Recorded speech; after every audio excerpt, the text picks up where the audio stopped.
Du coup, bonsoir à toutes et à tous pour cette petite conférence sur l'escrime. Donc l'escrime, qui est un quelque chose qui date d'il y a très, très, très, très longtemps, hein, là pour le coup, il y a pas de surprise, c'est pas aussi vieux que le monde, mais pas loin. Hop, donc on va juste passer tac, là-dessus. Donc au niveau de, l'escrime. Donc l'escrime, pour, donner une sorte de définition, ça va être, l'art de toucher, son adversaire, lors d'un combat, bien évidemment sans être touché soi-même. L'intérêt étant de réussir à porter son coup et tout en se protégeant. Donc ça, c'est pour une définition très, très vague d'une certaine manière parce que, l'escrime ça représente beaucoup de choses. La plupart du temps donc, l'escrime c'est vis-à-vis des armes blanches, donc c'est-à-dire que, comme dit la plupart du temps, ça va être avec, une épée ou un équivalent, une arme avec une lame, mais il existe aussi de l'escrime à la lance, il existe de l'escrime avec, des haches et cetera. Il y a beaucoup de variantes et en général donc ça va être avec une arme blanche.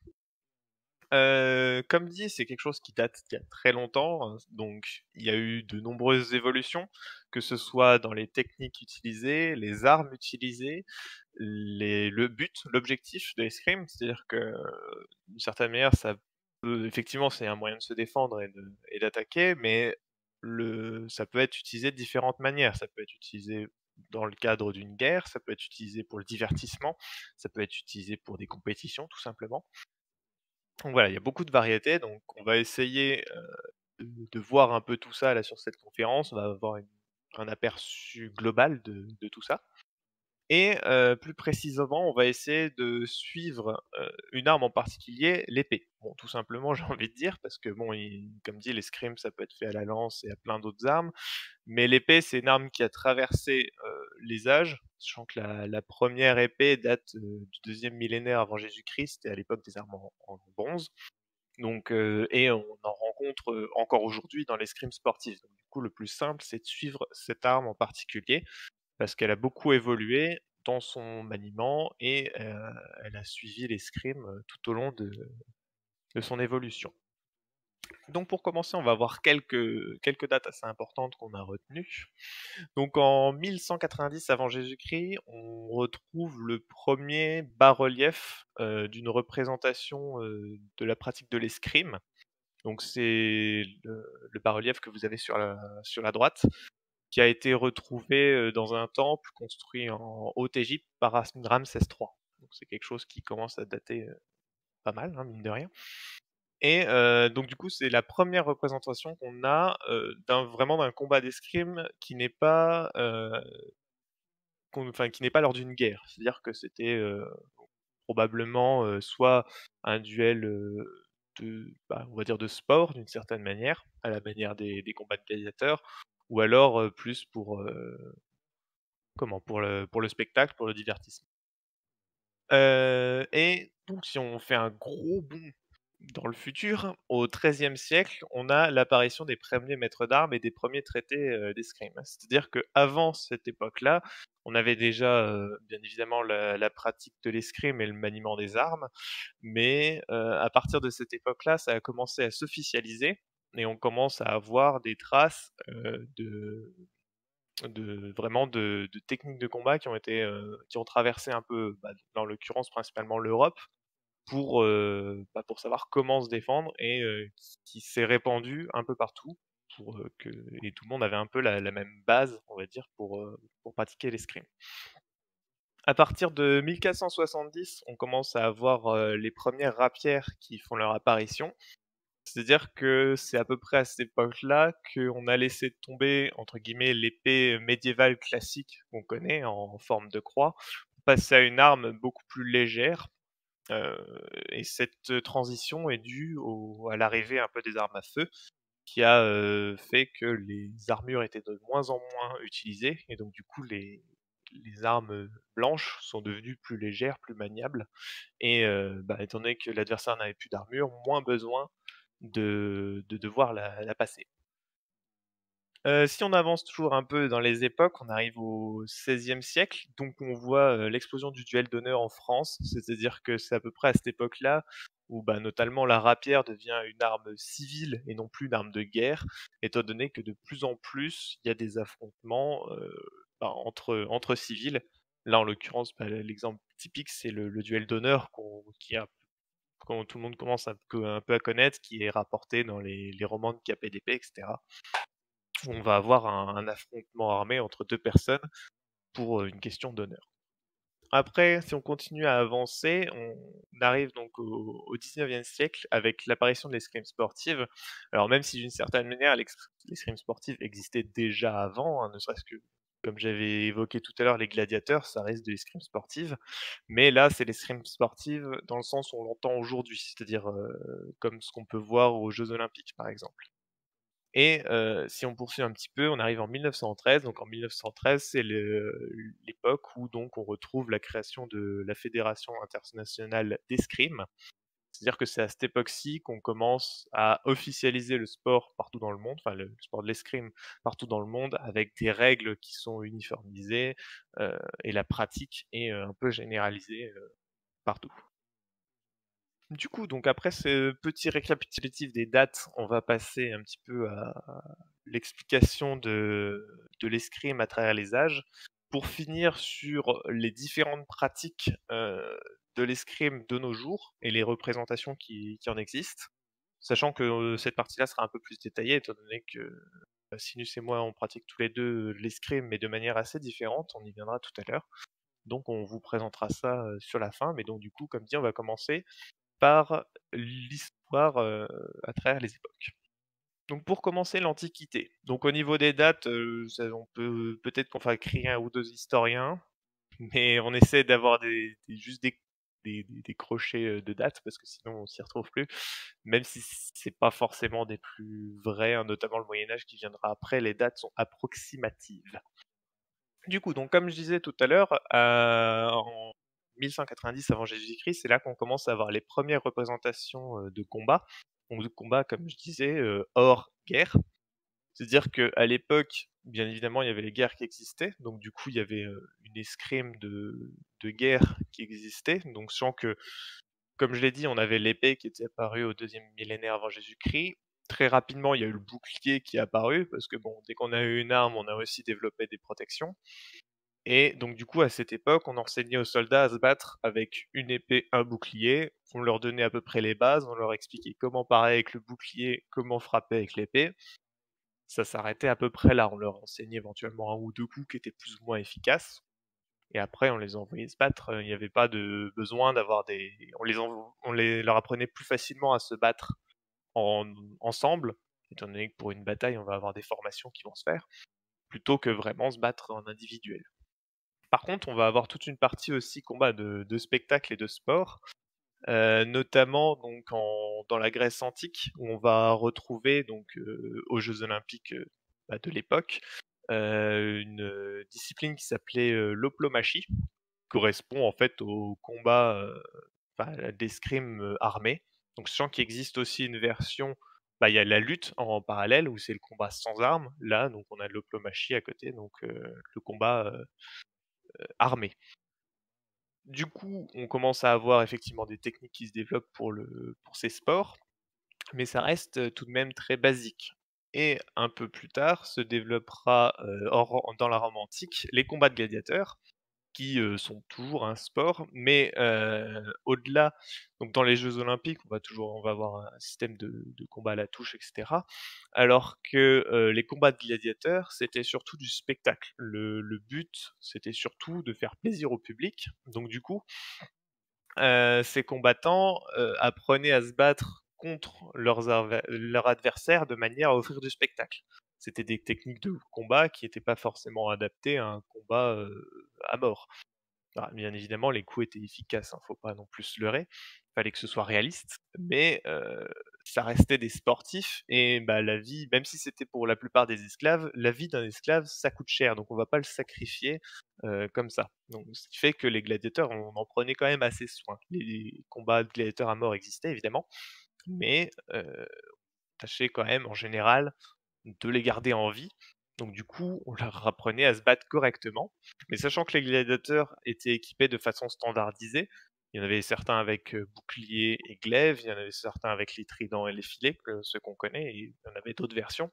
Donc on leur apprenait à se battre contre d'autres gladiateurs. Donc c'était des techniques de combat assez particulières. Donc voilà un petit peu ce qu'on trouve dans l'Antiquité. D'un côté, le combat, donc de formation militaire, de l'autre côté, tout ce qui est combat sportif et de spectacle, mais qui est quand même, assez limité dans le maniement. Du coup, on va se passer au Moyen Âge, donc comme dit avec un crochet de date assez large, mais c'est juste pour, ratisser, le plus qu'on peut. Donc au Moyen Âge, on voit notamment l'évolution des armures, ce qui va impacter beaucoup le maniement, des armes et notamment de l'épée. Parce que du coup, à partir du Moyen Âge, on commence à avoir des armures de plus en plus efficaces, étant donné que, bah, on développe de nouvelles technologies. Fin de l'Antiquité, on commençait à avoir le début de l'apparition des cottes de mailles. Là, elles vont commencer à se développer. On va avoir des casques plus efficaces, des armures pour les articulations qui permettent une meilleure mobilité. Donc du coup, on a une meilleure armure. Forcément, les armes sont moins efficaces. Donc il faut développer des techniques pour dépasser ces armures. Il faut apprendre à viser les jointures, il faut apprendre à frapper aux bons endroits. Il faut apprendre aussi à éviter de frapper du tranchant, parce qu'une épée, et elle est bien sûr, elle a un tranchant, mais il faut pas oublier qu'une épée, ça a une pointe, et l'escrime de pointe, donc l'escrime des stocks, va être quand même beaucoup plus efficace contre une armure que taper avec le tranchant comme un sourd.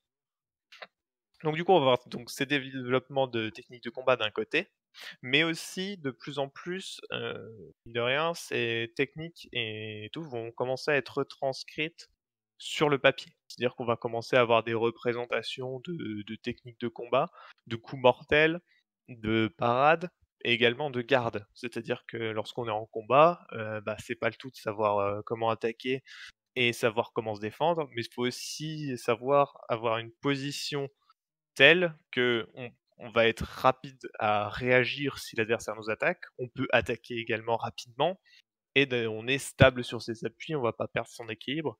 Donc déjà à l'époque, on commence à avoir les petites bases se, qui se forment pour être un combattant efficace.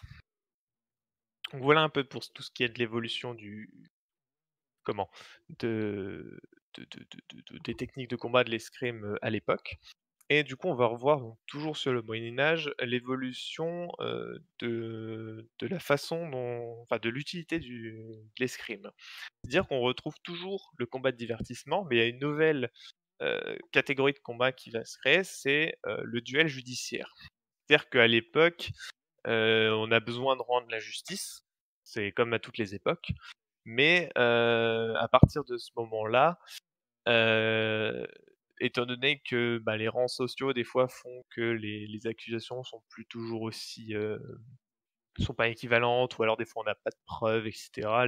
Forcément la criminalité à l'époque est pas, aussi évoluée que maintenant. Donc du coup, pour résoudre certains conflits judiciaires, c'était fréquent qu'on demande un duel entre, 2 parties et globalement, le gagnant du duel, allait être, bah, celui qui avait raison. Cette méthode peut être assez particulière, on peut se demander pourquoi. C'est simplement qu'à l'époque, le combat, l'affrontement était le symbole du jugement de Dieu. Donc globalement, celui qui gagnait le combat, c'est qu'il avait les faveurs de Dieu, donc c'est qu'il était, dans les bonnes grâces et que qu'il était innocent, quoi. Donc du coup, voilà, c'est là qu'on va retrouver un peu cette nouvelle version, on va dire, du combat, qui va nécessiter forcément d'apprendre à se battre, pour ce genre de situation. Toujours dans les combats un peu donc de duel, on va avoir donc tout ce qui est de combat de divertissement qui est toujours vrai, c'est-à-dire que les combats de gladiateurs équivalents vont laisser place aux tournois de joutes médiévales, qu'on connaît en général assez fréquemment, on connaît surtout la joute à cheval. Mais une fois que les 2 adversaires étaient désarçonnés, ça se finissait très souvent en combat à pied et il y avait même des épreuves qui existaient en parallèle, de combat à pied. Donc dans ce cas où on pratiquait le combat avec des armes qui étaient émoussées, hein, le but, toujours c'est du sport. C'est pas de tuer l'adversaire, c'est de pratiquer du sport et de faire une compétition. Après, c'était surtout une occupation qui était, qui étaient liées à la noblesse. C'est-à-dire que, bah, les équipements, là, que ce soit l'armure, les armes, le cheval et cetera, ça coûte très cher. Donc du coup, ça va être réservé à quand même un certain niveau de la société qui va donc, bah, pouvoir se procurer, tous ces équipements. Et du coup, si on parle toujours un peu plus de l'épée, étant donné que c'est une arme qui reste, très chère, mais à l'époque, parce que c'est une des armes les plus compliquées à concevoir. Du coup, ça reste aussi une arme majoritairement de la noblesse et donc du coup, son maniement, sans être réservé à la noblesse, il est bien plus, pratiqué par elle et donc du coup, bah, il va y avoir, plus de personnes qui vont être amenées à leur enseigner, les meilleures manières de se battre, bah, histoire d'avoir quand même des nobles qui ne meurent pas, très facilement, au combat. Voilà un peu ce qui est, pour le Moyen Âge et donc du coup, bah, je vais laisser la parole à Sinus pour la suite qui sera la Renaissance. Donc, du coup, à la Renaissance, on a un développement des armures qui continue. Elles s'intensifient, les armures deviennent de plus en plus importantes, elles protègent de mieux en mieux. Vers le XVe siècle, on commence à voir apparaître les armures à plate, dont on peut voir un exemplaire là à gauche qui date d'à peu près 1450. Et bah là, vous le voyez, s'il n'y a pas des techniques qui sont prévues pour affronter un adversaire avec une telle armure, vous pouvez taper dessus, il sentira pas grand-chose. Donc, les armures se développent, les techniques de combat se développent aussi. On a les premiers maîtres d'armes, les premiers cercles d'escrime, les premiers traités. Donc là, ici à droite, on a une représentation qu'on suppose être du maître Lichtenauer, qui est le fondateur de l'escrime allemande. Donc Lichtenauer, c'est à peu près 14e, 15e siècle. On n'est pas sûr exactement de la date. Et donc on a les premiers traités qui sont une compilation des techniques, comme l'a dit Zorin tout à l'heure, des gardes, des moyens d'attaquer, des moyens de se défendre à l'épée, mais pas seulement. On va l'avoir pour les lances, on va l'avoir pour les haches, on va l'avoir pour tout type d'armes. On a même retrouvé des traités d'armes sur le maniement de la faucille. Donc on a vraiment sur tout type d'armes. Et donc à cette époque-là, ça va être les écoles allemandes et italiennes qui vont surtout prédominer en Europe sur l'utilisation des armes. Et donc je vais vous parler maintenant de l'évolution au 15e siècle, au 14 et 15e siècle des armes. Donc on l'a vu, les armures ont évolué, se sont adaptées. Les armes vont faire pareil, elles vont s'adapter aux nouvelles armures. Donc on va avoir deux branches principales, donc qu'on peut voir sur cette image. À droite, avec les armes à deux mains, avec la claymore écossaise ou l'espadon allemande qu'on peut voir tout à droite, qui est une grande arme à deux mains qui fait jusqu'à 2 mètres et en général, elle fait entre 1,50 m et 1,70 m. Avec une lame qui fait environ 1,10 m. Donc, c'est des armes qui sont assez grandes. Elles sont pas très lourdes par rapport à la taille. Ça fait à peu près 2 kilos. Une épée normale, une épée à une main, ça fait à peu près 1 kilo. Donc, c'est pas très lourd. Mais on se bat pas avec pendant 10 minutes. Hein. Tenir 2 kilos à bout de bras, même à deux mains, après 5 minutes, ça commence à tirer sur les bras. Et donc ça, ce type d'arme-là va être très efficace contre des personnes avec peu d'armure ou quand on est en infériorité numérique, parce que du fait qu'on ait une allonge beaucoup plus grande, ça permet de tenir à distance l'adversaire. Donc elle va beaucoup être utilisée par des mercenaires et pour la défense de convoi. Et la claymore utilisée, c'est une arme écossaise et qui est utilisée en Écosse, donc un endroit où on a quand même des armures qui sont beaucoup plus faibles. On a moins d'armures en Écosse qu'en Europe, que dans le reste de l'Europe de l'Ouest. En tout cas en France, Allemagne, Espagne, Italie. Et à côté de ça, on a une autre arme qui va commencer à se développer en Espagne puis en Italie, qui est la rapière, qui est la branche qu'on voit au milieu, et qui là, la lame va considérablement s'affiner. On va rester sur des longueurs d'un peu plus d'1,10 m. On est autour d'1,20 m, 1,30 m. On a une lame beaucoup plus fine, beaucoup plus pointue, et qui là, contre une armure, va permettre de passer entre entre les parties d'armure, et qui va être également beaucoup plus maniable au combat lors des duels. Donc je vais maintenant vous parler de la période d'après le Grand Siècle.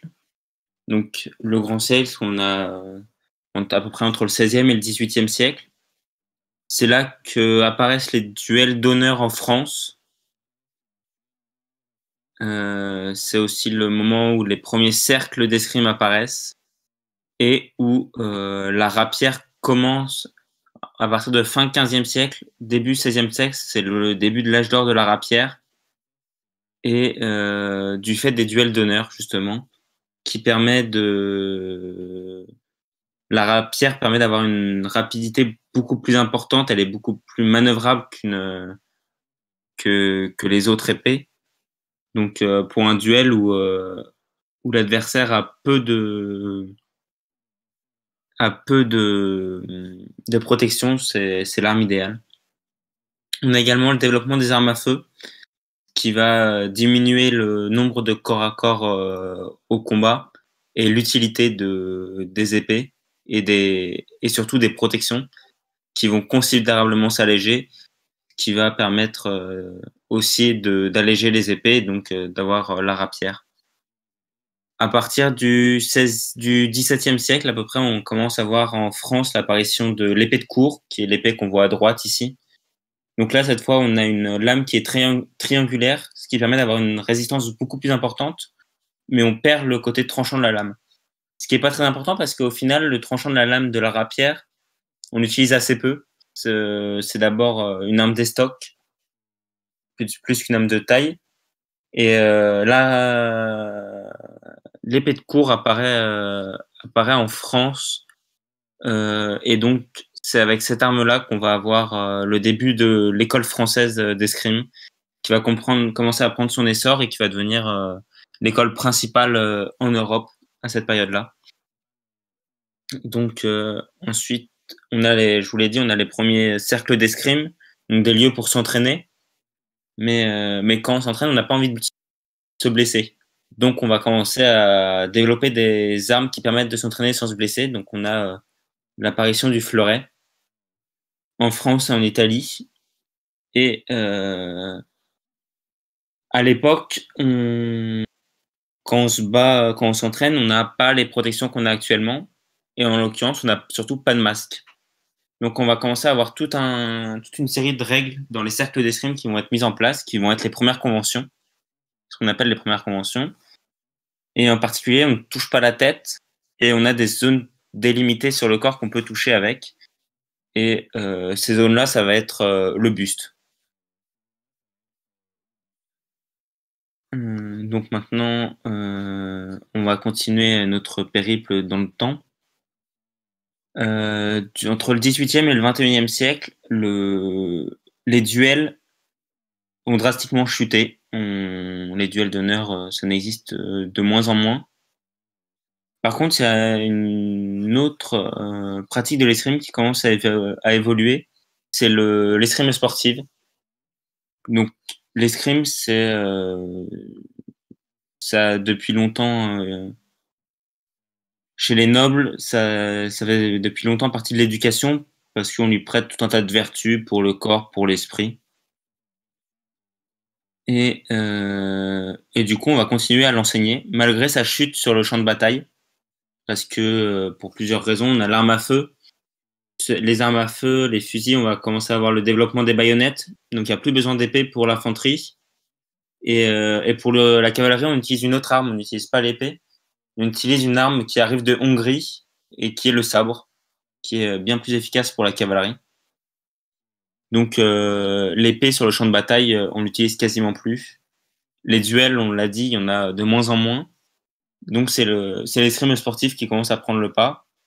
Et on a l'apparition au début du XXe siècle des conventions modernes. L'escrime fait partie des premiers sports à être présent aux Jeux Olympiques. Dès les premiers Jeux Olympiques, l'escrime est présente. Et, euh, et, euh, elle a une particularité d'ailleurs par rapport aux autres sports au niveau des Jeux Olympiques, c'est que c'est un des rares sports, si ce n'est le seul, je crois, à autoriser les professionnels aux Jeux Olympiques. Donc on a une épreuve pour les amateurs et une épreuve pour les professionnels. Les professionnels à l'époque, c'est les maîtres d'armes. Donc il y avait deux types d'épreuves à l'escrime aux Jeux Olympiques. Et donc là, sur cette représentation, on peut voir un duel qui a été rendu à l'Élysée devant le président de la République. C'est au début du siècle, au début du XXe siècle. Donc on peut le voir, on verra plus tard l'escrime sportive, mais les tenues ont assez peu évolué. Donc je vais maintenant vous parler, voilà, les tenues modernes. Donc ça, c'est à peu près l'ensemble des points nécessaires d'escrime. Donc on a la veste euh, qui nous permet de nous protéger le haut du corps et qui, comme tout tout l'équipement vestimentaire, doit résister à une force de 800 newtons. Une force de 800 newtons, c'est à peu près si tu lui accroches un poids de 85 kilos, il faut pas que ça se déchire. Donc ça fait une résistance assez importante pour notre protection. Ensuite, le gant, donc toujours pareil pour la protection, aussi pour avoir un meilleur grip sur l'arme et pour éviter les brûlures dues au frottement entre la main et la coquille. Ensuite, on a la sous-cuirasse. La sous-cuirasse, elle permet de protéger le haut du corps et une partie du bras armé, qui sont les zones qui sont le plus souvent touchées. Donc là aussi, comme la sous-cuirasse, on est sur une protection de 800, comme la cuirasse, pardon. On est sur une protection de 800 newtons. Donc à L2, on est à 1600 newtons. Ensuite, le pantalon, qui est très utile à l'épée parce que, vous le verrez plus tard, on peut toucher partout, mais qui est aussi utile pour éviter les accidents dans les autres armes. Le masque, qui est grillagé et qui lui doit résister à une force de 1600 newtons, c'est ça. Donc on a une protection 2 fois plus importante sur notre masque que sur le reste des parties, qui est pour une raison évidente, c'est qu'on n'a pas envie de se blesser au niveau du visage. Et pour mesdames, on a un plastron encore en plus pour la poitrine pour éviter la douleur. Donc maintenant, je vais vous parler un peu plus du matériel type des armes. Donc on a 3 types d'armes à l'escrime moderne. Le fleuret, l'épée et le sabre. Donc du haut vers le bas, le fleuret, qui a une lame rectangulaire. Il pèse maximum 500 grammes et il fait un peu moins d'1 mètre. Ensuite, l'épée, cette fois, sa lame, elle est triangulaire. Elle est plus longue, elle fait 1,10 m, elle est plus lourde, elle fait 770 grammes maximum. Et on peut le voir sur l'image, la coque, qui est la partie qui protège la main, est beaucoup plus grande que sur le fleuret. Sur une épée, c'est 13,5 cm maximum, la coque. Et enfin, le sabre, qui est... alors là, la géométrie de la lame, je ne m'en souviens plus. Et ça fait pareil, comme l'épée, 1,10 m. Ça fait à peu près le même poids. Et là, on a une protection qui protège, qui couvre encore plus la main et qui est due à l'histoire de cette arme et également à son maniement. Ensuite, donc en bas, on a la piste d'escrime qui fait 14 mètres et qui est séparée en 3 parties. La partie notée R, c'est le fond de piste. Ça ne fait pas partie de la piste. Et si on y met nos 2 pieds, c'est fin de l'échange et point pour l'adversaire. Ensuite, la partie colorée, qui fait à peu près 2 mètres, elle est là pour nous avertir qu'on arrive au fond de la piste. Et donc, il ne faut pas qu'on recule trop, parce que si on recule trop, après, on perd l'échange. Ensuite, donc, on a la partie centrale. Et on a les 2 lignes de mise en garde qui sont ici notées G. Quand on est sur nos lignes de mise en garde, on est à 4 mètres l'un de l'autre. Donc, ce qui peut paraître éloigné, mais qu'il est pas tant que ça, vu que nos armes font déjà à peu près 1 mètre. Plus la longe du bras, etc. C'est pas si éloigné que ça, 4 mètres. Ça va vite. Donc, du coup, maintenant, quelques règles. Là, je vais surtout vous parler de l'épée parce que c'est ce que je connais le mieux, c'est ce que j'ai pratiqué. Mais du coup, à l'épée, déjà, ce qui est commun à toutes les armes, c'est les règles pour les duels. C'est 3 fois 3 minutes et 15 touches. Donc, c'est soit on arrive au bout des 15 touches dans le temps imparti, soit on fait 3 manches de 3 minutes avec une pause de 1 minute chacune. Donc ça, c'est un individuel. Par équipe, c'est des équipes de 3 tireurs plus un remplaçant. Et c'est des combats de 9 fois 3 minutes. C'est 5 touches par relais. Et donc, c'est des matchs en 45 touches si on va au bout. Ensuite, donc maintenant, les armes sont électriques. Donc, c'est pas à l'arbitre de voir s'il y a eu une touche ou pas, c'est est-ce que ça s'allume ou pas. Pour que ça s'allume ou pas, il faut appliquer une certaine force sur son adversaire. Il ne faut pas juste l'effleurer. Il faut appliquer une force de 7,35 newtons. Et alors, pourquoi 7,35 newtons? Pour une raison extrêmement simple, c'est que c'est la force nécessaire pour une pointe pour transpercer la peau humaine. Donc, c'est lié à l'histoire de notre sport.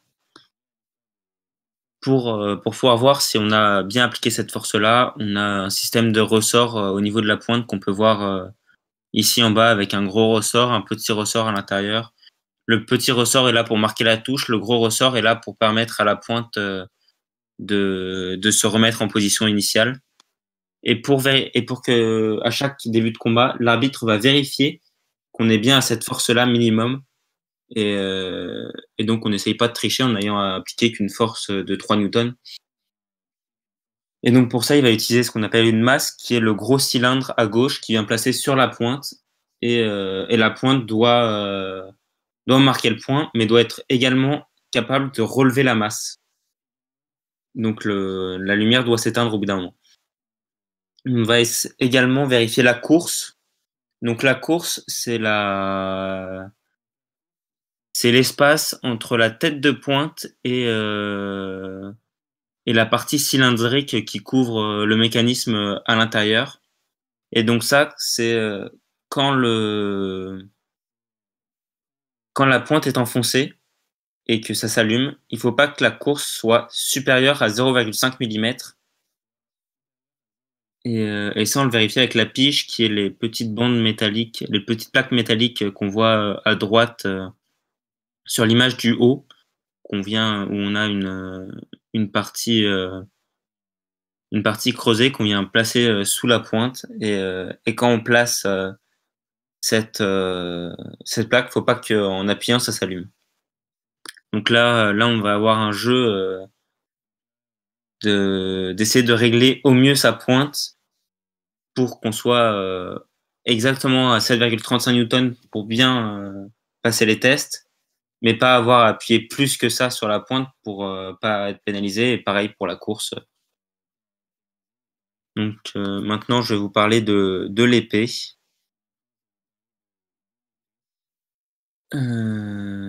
Donc l'épée, on en a une image, une photo ici. C'est une arme non conventionnée et du fait qu'elle soit non conventionnée, c'est-à-dire qu'on n'a pas de convention à son propos,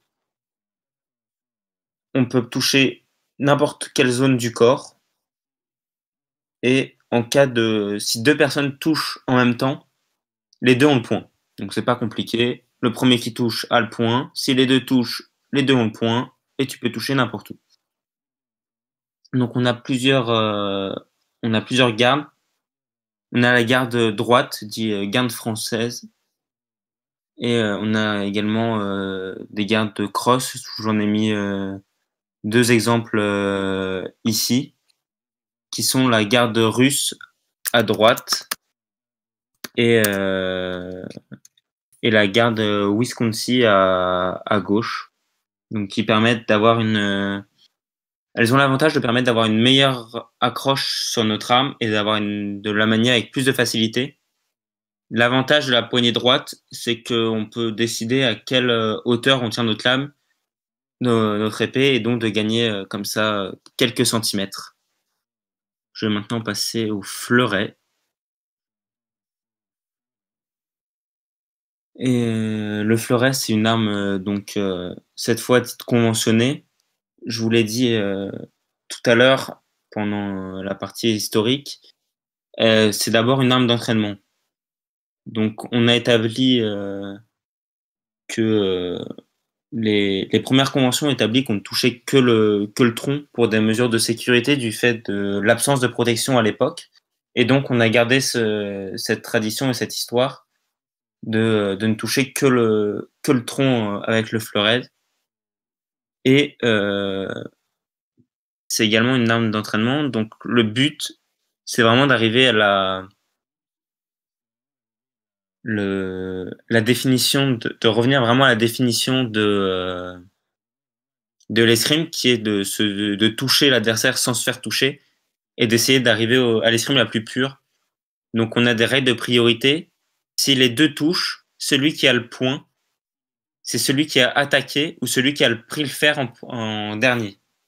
Donc si tu attaques, que tu n'as pas, si en face on te fait une parade et que les deux personnes touchent, c'est celui qui aura fait la parade qui sera touché, qui aura le point, pardon. Et voilà. Du coup, maintenant, je vais passer au sabre. Donc là aussi, une arme conventionnée. Et là aussi, on a une zone précise et qui est due, encore une fois, à l'histoire de l'arme.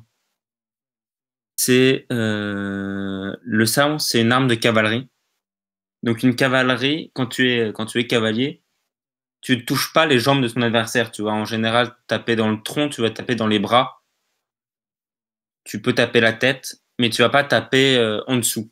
T'es sur ton cheval, tu es trop haut pour taper en dessous. Donc le sabre a gardé cette tradition-là, et donc on ne touche que le tronc au sabre. On a également une convention, donc toujours pareil, c'est l'attaquant prime, et si on se fait attaquer, si on veut pouvoir toucher, il faut d'abord faire une parade avant de pouvoir attaquer. Donc, je vais maintenant vous présenter un petit peu la place de la... Ah non, pardon. Les quelques positions et déplacements. Donc, l'escrimeur, on a 4 zones sur l'escrimeur. On a le dessus, le dedans, le dehors, le dessous, qui sont schématisés à droite. Et donc, pour chaque zone délimitée, on a deux positions de garde. Une en pronation, une en supination. Pronation, c'est avec les ongles qui sont dirigés vers le bas. Supination, non, c'est l'inverse. C'est pronation avec les ongles vers le haut et supination. Je suis en train de m'emmêler les pinceaux, pardon. Pronation, les ongles vers le Ouais, bas, supination vers le haut. c'est ça. Merci, Zorin. Ouais. Et du coup, après, on a besoin de se déplacer sur la piste. Donc, on a 11 déplacements possibles, qui fait un bon nombre. En réalité, on en a 3 qui sont fondamentales et qui représentent 99% des déplacements qu'on exécute, qui sont la marche pour aller vers l'avant, la retraite pour aller vers l'arrière et la fente qui permet d'attaquer. On a également 3 attaques simples qui sont l'attaque de base. On allonge notre bras tout droit et on cherche à toucher la cible en face. Et on a également 2 attaques simples qui permettent de s'enrouler autour de la lame de l'adversaire pour essayer d'esquiver une possible parade. Et enfin, on a deux parades simples qui sont la parade et le contre. La parade consiste à taper sur la lame de son adversaire pour dévier sa lame et l'envoyer pour faire en sorte que sa pointe soit en dehors de nos surfaces valables. Et le contre qui consiste à enrouler sa lame et autour de la sienne et à utiliser sa coquille pour déplacer sa pointe. Les attaques, je vais revenir rapidement sur les attaques. On en a 3 simples. En réalité, chaque attaque simple peut être combinée et ce qui fait un nombre d'attaques complexes qui est donc un ensemble d'attaques simples qui est assez important. Voilà. Je vais maintenant passer à l'escrime, la place de la France dans l'escrime et à l'international en compétition. Je vais parler principalement de l'épée parce que c'est ce que je pratique, c'est ce que je suis et c'est celui où j'ai le plus de connaissances. Déjà, pour l'escrime en général, l'escrime est le premier pourvoyeur de médailles au JO pour la France avec 119 médailles. On en a une quarantaine en or, une quarantaine en argent également, 42 en or, 41 en argent et 35 en bronze, qui fait ce qui nous fait 119 médailles, qui est le premier pourvoyeur devant le cyclisme qui n'est qu'à 91. Donc l'escrime est en France est un sport important. L'équipe homme à l'épée et championne olympique en titre à Rio. Donc on a l'équipe qui a été sacrée championne en haut sur l'image du haut et également championne du monde en titre l'année dernière à Budapest. On a également 25 titres de champion du monde par équipe, 22 hommes, 3 femmes. Sur les 22 hommes, il y en a 10 qui ont été faits entre 2004 et 2014, je crois. On a eu une série de 10 ans d'invincibilité. Donc chez les hommes, 3 chez les femmes. Les coupes du monde par équipe qui ont démarré en 2000, et donc jusqu'en 2019. Chez les hommes, on en a 10, donc on a plus de la majorité des coupes du monde qui ont été remportées par l'équipe de France hommes à l'épée, et on en a 4 chez les femmes. Les tireurs les plus titrés au monde en Coupe du Monde, c'est Gauthier Grumier et Éric Srécy chez les hommes. Donc, ils sont 2 Français. Gauthier Grumier qui a pris sa retraite après les JO de Rio, je crois, si ma mémoire est bonne. Et Sreiki qui est un tireur de la fin du XXe siècle. Et chez les femmes, Laura Flessel qui est à droite, que normalement vous devez connaître vu que c'est notre ancienne ministre des Sports. Et voilà, je vais maintenant laisser la place à Zorine pour l'escrime artistique. Merci. Alors, du coup, l'escrime artistique, Donc, on va déjà commencer par un petit peu le concept et l'histoire de celle-ci. Donc, l'escrime artistique a été plus ou moins officialisé et créé dans le cercle de la Fédération française d'escrime dans les années 90 par, Claude Carliez et quelques autres maîtres d'armes assez influents à l'époque. Mais il faut savoir que l'escrime artistique date d'avant. C'est-à-dire que l'escrime artistique, le concept, c'est la représentation du combat, à travers des chorégraphies. C'est-à-dire le but, c'est de représenter, enfin de reproduire un combat, la plupart du temps, des combats anciens, donc que ce soit, du Moyen Âge, d'Antiquité, de la Renaissance et cetera, pour en faire une sorte de spectacle. Donc en fait, quand je dis que l'escrime artistique, existait avant son officialisation dans les années 90, c'est parce que c'est l'escrime qu'on va retrouver dans les films. Donc, je veux dire que tous les combats, tous les duels, tous les combats d'épée ou autres que vous voyez dans les films, d'une certaine manière, c'est de l'escrime artistique. Là, par exemple, on peut voir sur la gauche une photo, enfin, c'est pris d'un reportage, une leçon d'escrime de Claude Carliez à Jean Marais. Donc Jean Marais, pour ceux qui ne connaissent pas éventuellement, c'est un acteur français qui a fait beaucoup de films de KPDP en tant que personnage principal. Donc voilà, effectivement, c'est une pratique qui date il y a beaucoup plus longtemps que sa création, mais qui a été un peu officialisée et qui est devenue un sport à part entière à partir des années 90, sous l'impulsion notamment de Claude Carliez qu'on voit donc sur la droite, là en l'occurrence sur la photo, qui en fait, a voulu proposer, au-delà, des acteurs, de toutes les personnes qui ont envie éventuellement de pratiquer l'escrime, mais pas sous forme de sport, plus sous forme de pas sous forme de compétition, mais plus sous forme de représentation, de pouvoir, s'adonner à une activité dans ce genre-là.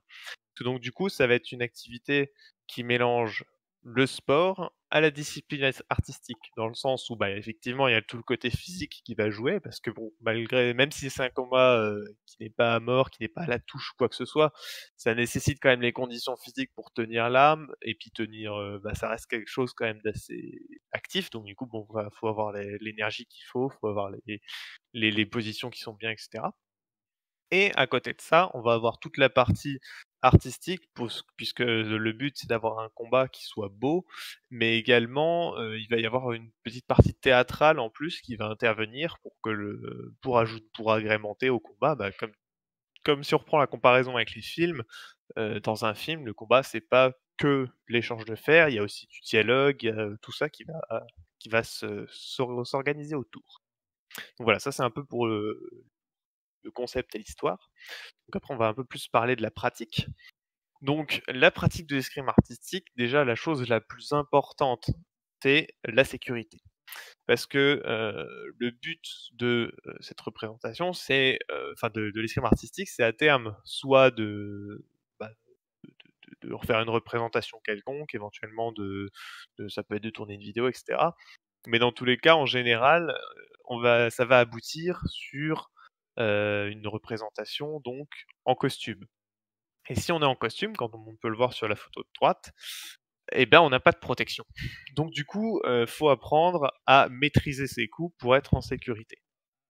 Ça passe par plusieurs choses.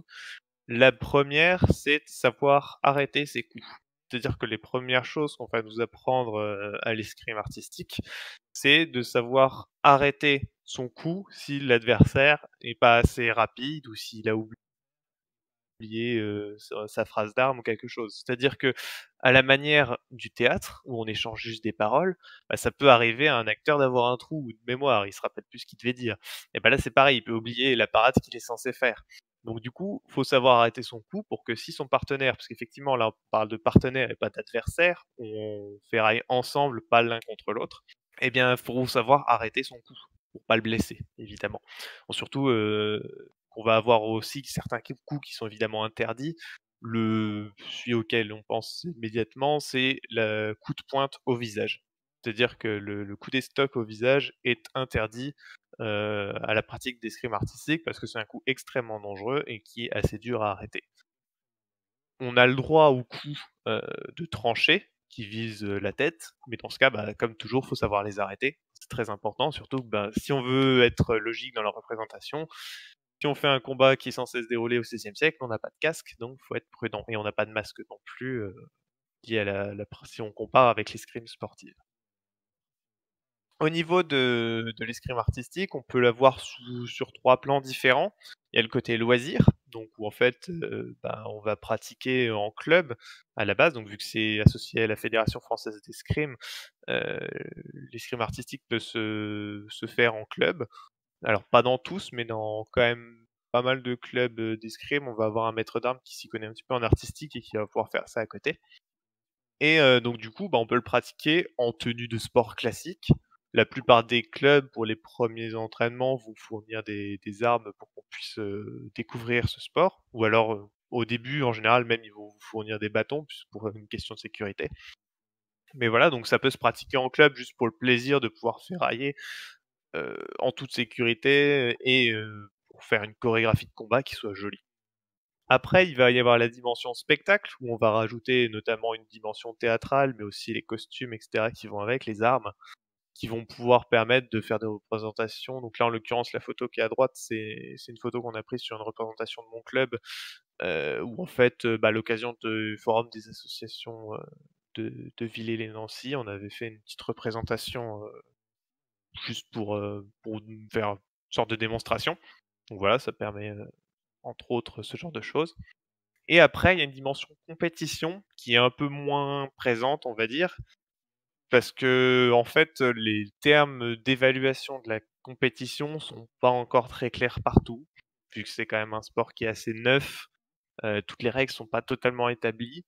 Donc il y a déjà eu, par exemple, l'année dernière, un je perds mes mots, un championnat, de France d'escrime artistique qui a été fait. Mais bon, il y a encore quelques flous dans les règles, donc c'est pas toujours évident, mais ça existe. Ça a le mérite d'exister et ça se concrétise au fur et à mesure. Bien sûr, l'escrime artistique, c'est un peu toutes les époques, c'est-à-dire qu'on apprend à manier majoritairement l'épée médiévale ou la rapière et l'épée de cour. Mais il existe de l'escrime artistique, sur des combats de l'Antiquité, du Moyen Âge, de la Renaissance, du grand siècle et plus récemment s'est développé aussi, l'escrime artistique au sabre laser. Donc lié, avec tout le développement de Star Wars qu'il y a eu forcément et même depuis récemment, c'est même devenu une branche à part entière de l'escrime. C'est-à-dire qu'ils ont développé, un combat enfin des pratiques du combat de l'escrime artistique au sabre laser. Donc voilà un petit peu pour tout ce qui est de la pratique. Donc maintenant, on veut faire un petit point sur, l'escrime artistique et son rapport à l'histoire. C'est-à-dire que le but, un peu de ce sport, ça va être de faire des reproductions de combats, plus ou moins historiques, mais on veut forcément, on sera pas réaliste, enfin sur certains points. Donc c'est-à-dire que, déjà, les coups sont pas mortels, hein. Le but c'est de faire, c'est de pratiquer en sécurité. Nous sommes plus au Moyen Âge et forcément, on va avoir des coups non seulement qui sont moins mortels, mais enfin qui sont pas mortels, mais qui sont moins rapides. Dans le sens où, il faut laisser le temps à son adversaire de prendre la parade ou d'esquiver. Après, ça dépend aussi des pratiquants. Il y a certains pratiquants qui ferraillent plus ou moins vite en fonction de leur aisance, dans le sport évidemment. Donc après là, c'est c'est une notion qu'il faut déterminer entre les 2 partenaires quand ils commencent à pratiquer ensemble. Faut voir si l'autre est à l'aise ou pas de pratiquer rapidement parce qu'il faut quand même pratiquer en sécurité. Après, il y a aussi une autre notion à voir, c'est, la réalité historique ou le plaisir de la pratique. C'est-à-dire que, faire quelque chose de réaliste, c'est une chose, mais il faut aussi se faire plaisir dans le combat, avoir quelque chose qui plaît à tout le monde et qui soit aussi, visuel vis-à-vis du public. Mais déjà la première notion, comme quand je dis plaisir de la pratique, c'est que faut faire quelque chose qui nous plaise à nous en premier pour que ça plaise au public. Pour moi, ça me semble essentiel. Et après, comme j'ai écrit en dernier, la notion de spectacle, c'est-à-dire que un combat, un vrai combat, heu, si on prend au Moyen Âge, ça durait pas très longtemps. Un duel, en tel quel, ça durait pas très longtemps. Pareil à la Renaissance, surtout que la plupart étaient seulement au premier sang et les combats étaient pas à mort. Ce qui fait que si on voulait vraiment faire une reproduction d'un combat historique, ce serait très court et pas très intéressant. Il existe un film qui s'appelle Le Duelliste qui est très, très bien, où on voit justement un vrai combat, enfin un combat qui est enfin, un vrai combat, qui se veut vraiment plus réaliste et sans aller dire qu'on s'ennuie, c'est pas très passionnant. Ça l'est beaucoup moins que les combats qu'on peut voir dans les films de KPDP ou même dans Pirates des Caraïbes, par exemple, les duels de sabres qui sont faits. Voilà, c'est beau, c'est super impressionnant, mais c'est pas très réaliste en soi. Parce qu'on va avoir normalement dans l'escrime des combats beaucoup plus rapides et précis et mortels. Donc du coup, là, le but de l'escrime artistique, c'est de faire quelque chose qui soit du spectacle. Donc forcément, on va perdre un petit peu dans le réalisme. Voilà, voilà. Donc voilà pour ce qui est de toute la partie escrime artistique. Donc maintenant, on va passer sur 2 autres pratiques, de l'escrime qui existent de nos jours, qui sont un peu moins connues et qui sont pas liées à la Fédération française d'escrime et c'est pour ça qu'aussi c'est un peu moins officiel, on va dire, mais c'est quelque chose qui existe et qu'ils ont eux-mêmes une fédération française et pour ça, on va commencer par l'AMHE. Donc l'AMHE qui sont les arts martiaux historiques européens qui ont, eux, leur fédération française d'arts martiaux historiques européens, qui a pour but une reproduction vraiment des combats du passé. C'est-à-dire que ça va être des combats à la touche, à la manière de l'escrime moderne, de l'escrime sportive. Donc c'est pour ça qu'on peut voir là sur l'illustration, les deux tireurs sont en tenue complète, ils ont des protections, ils ont le masque et ils ont des armes qui sont des reproductions des armes d'époque. Bon, bien sûr, elles sont mouchetées pour éviter d'être trop pointues et de percer les protections, mais ça reste des reproductions des armes d'époque. Et donc, du coup, en fait, dans la MHE, le but, ça va être de reprendre des anciens traités d'escrime et de les réutiliser pour pratiquer les duels, un peu comme ça pouvait se faire à l'époque. On trouve enfin la MHE se pratique avec des armes de l'Antiquité jusqu'au XXe siècle. Donc on retrouve de toute arme, en passant par l'épée médiévale, la rapière. Donc là, sur l'illustration, là ils sont à rapière main gauche. Donc la main gauche, c'est la dague de parade. Et on va jusqu'au sabre, on a de la lance, on a de la hallebarde, on a vraiment un peu de tout. Et donc comme dit, en fait, le but là, ça va être quelque chose qui se rapproche le plus possible, des combats de l'époque, tout en restant en sécurité. Ça reste du sport, ce n'est pas un sport de barbare. Et donc en parlant de sport de barbare, on va aller sur la dernière pratique de sport qui existe, qui est le Beourt. Donc le Beourt, qui a été plus ou moins remis au goût du jour par les Russes en 1990 à peu près, enfin, dans les années 90, un peu à la manière de l'escrime artistique, qui est un sport de bourrin à mon goût. Je pense qu'il n'y aura pas grand monde pour me contredire. L'idée, en fait, c'est d'adapter la pratique du combat médiéval, là on reste majoritairement sur du combat médiéval, et de l'adapter pour un sport moderne.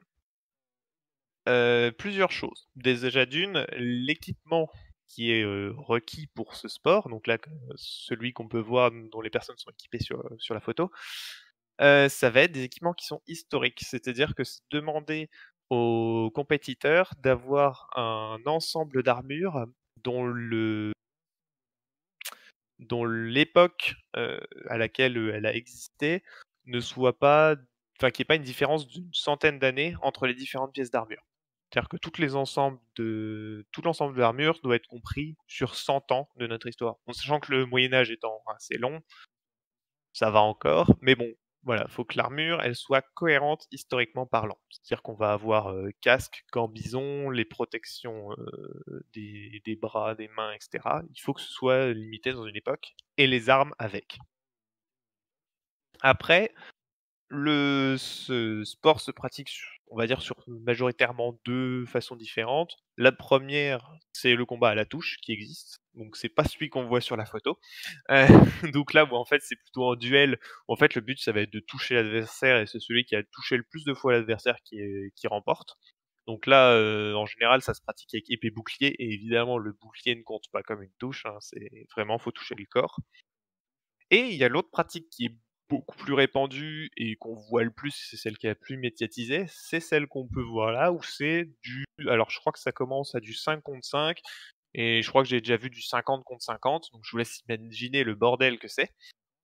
Mais globalement, en fait, le but de celui-ci, c'est de faire tomber tous ses adversaires. Parce que bon, faut se dire que là, on trouve quand même on pourrait se dire: «Ouais, enfin, c'est ridicule, enfin, à l'époque, ça se passait pas comme ça».